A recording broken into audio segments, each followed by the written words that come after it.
Hi, I'm Sean Rock. I'm the CMO of Crypto.com.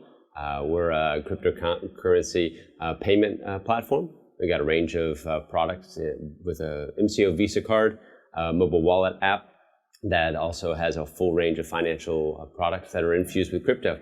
Thus the name, Crypto.com. Well, I think the way we look at competition is actually not competition in the fintech or even the crypto space. It's actually the things that consumers really want. Is the competition is what banks offer and what financial services have offered for not just hundreds of years, but actually thousands of years. So offering alternatives that are really delivered through the technology of cryptocurrency and the blockchain, things like speed, trustlessness, all of these things are very important. And we feel that we can offer, by keeping a very low overhead, we can pass all the savings on to the customer. So I think that's the key components. We started in 2016, and now we're up to about 130 people. I actually live in Hong Kong, so I've been there for a while myself, but we have an office in the United States in Jacksonville. We're setting up some activity in New York.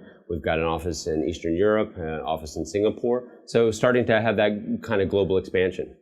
So we launched the card itself, the MCO Visa Card, in Singapore at the end of in October of 2018, and that was a great market for us to take a base population, work out all the logistical issues that you have, and make sure that the product actually worked, and it does work quite well. So we've been very fortunate. We've had a number of meetups with our customers there, and they've all been really delighted. I think for any time that you're working in the tech space or the fintech space, there are a lot of learnings. And I think for us, the key thing has been, it's not to be a cliche to say fail fast, but yeah, to make some mistakes, get the feedback from the community, make the changes and move forward. I think for us, Singapore isn't a market where it's necessarily lax by any means. In fact, very, very, very well organized, but they're very clear on the requirements for us to do business. And that made it easier for us to get to market. In a market like the United States, which at the beginning of the conference we were pleased to announce our upcoming launch, in the United States being regulated by states just adds an extra level of complexity to the problem, but we're working through that. Yeah, I think for us, the real key thing is just like HODL with HODL. The same thing can be done with Build. You can reverse the D and the L. So build, whatever it is. But the idea is that during the crypto winter, it was very important for us to stick with what we were doing and actually develop. And develop the products and the offerings that we have so that we're ready for when the market turns, the sentiment turns, because we're talking about mass adoption and we're really trying to drive that. So while the market was experiencing a lot of doubt, we stayed busy building. We actually thought the down market would last a little bit longer, not complaining. But now, as we're coming out, we have a full range of services. We're now pleased to be launching in a major market. So timing is working out hopefully very well for us. I think for crypto adoption, it's really what we've been working on. The idea of providing ways for people to actually have a use case and a use for cryptocurrencies, to leave the speculative bubble behind, to leave the kind of concerned areas that have happened in the past and now make it more mainstream. So giving people the opportunity to transact, let's say, with our Visa card, to transact with our app, to buy either online or at offline in retail, to use cryptocurrency and see that actually happening in real life. We've really set ourselves that goal, the acceleration of the world's transition to cryptocurrency. We think as we get to 2020, I hope it's that soon, it may be actually 2021, but I think that idea is actually there. And what you see at a conference like this is that there is a core component of early adopters who are seeing it, people who have been actually in the space for quite a long time, and it is going to come to happen. The question is, how long will it take? 100 years, I hope I'm still there because that would make me really old. But I think the whole point is kind of what I had said earlier, that the financial systems that we have grown up with, that have been around for hundreds and thousands of years, fundamentally haven't changed. And I think what we're seeing with the rise of Bitcoin in particular is a medium that has some different characteristics. And what that ends up passing along is putting the users in control, giving them access to their assets, money, whenever they want it, their ability to transfer that money between persons without middlemen. All of those things actually may sound like, as I just said that in like a soundbite, sounds really small, but it's actually quite big. And then if you think about the implications of that, when you talk about blockchain, on every single transaction that we have, all the paperwork that has been there to date actually goes away. And when that happens, I think that changes society significantly.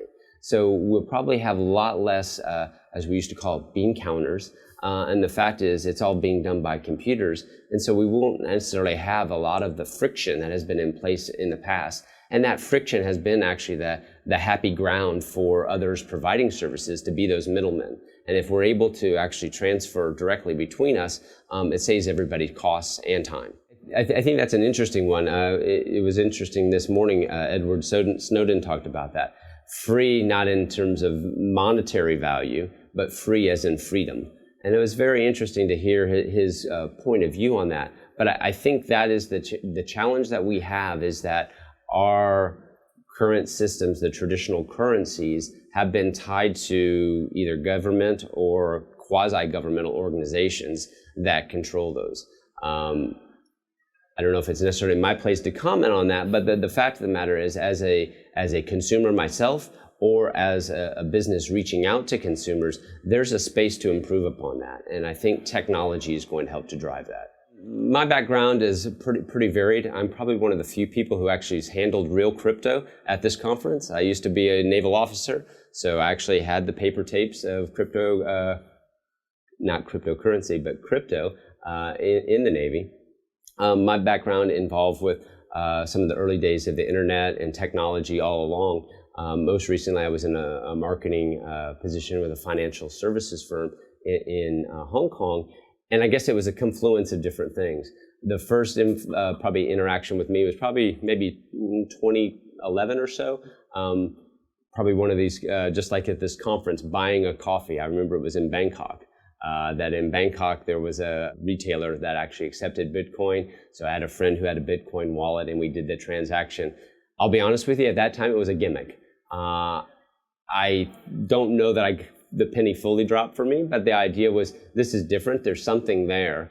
When it came back in 2017, when there was an opportunity to join Crypto.com, to me, it was much more about the financial innovation that was possible and the opportunity to actually solve some major problems that exist currently. And so that really just kind of accelerated my excitement to get involved. The conference was really great to meet so many different folks, some people known, some people not known prior to the conference, but just to see the community in a very upbeat mode versus kind of what we've experienced for maybe the past year or so. I think as we go forward, a lot of great minds. I think we talk about the intersection of intelligence and capital, and when those come together, there tends to be some really great outcomes. I think we're just beginning to see that. We hope to be part of that, where we were a beneficiary of an ICO. Our community has helped us a great deal in determining the right product set and things that we need to do. Now we bring that to the market, and ideally, soon to the mass market. We will begin to see that adoption, and we will begin to see the promise of Bitcoin actually come to pass. So, been very excited to be here, and really been great to share.